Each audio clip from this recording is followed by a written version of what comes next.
মাসে বছরে একবার পুজোর খুশি আসে।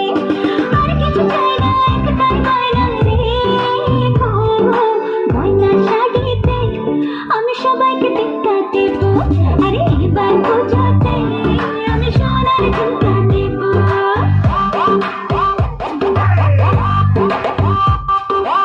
ঝুমকা ঝুমকা সোনার ঝুমকা রাখবো তোমার বায়না গো, সোনার রঙে সোনার গয়না আমি তোমার আয়না গো।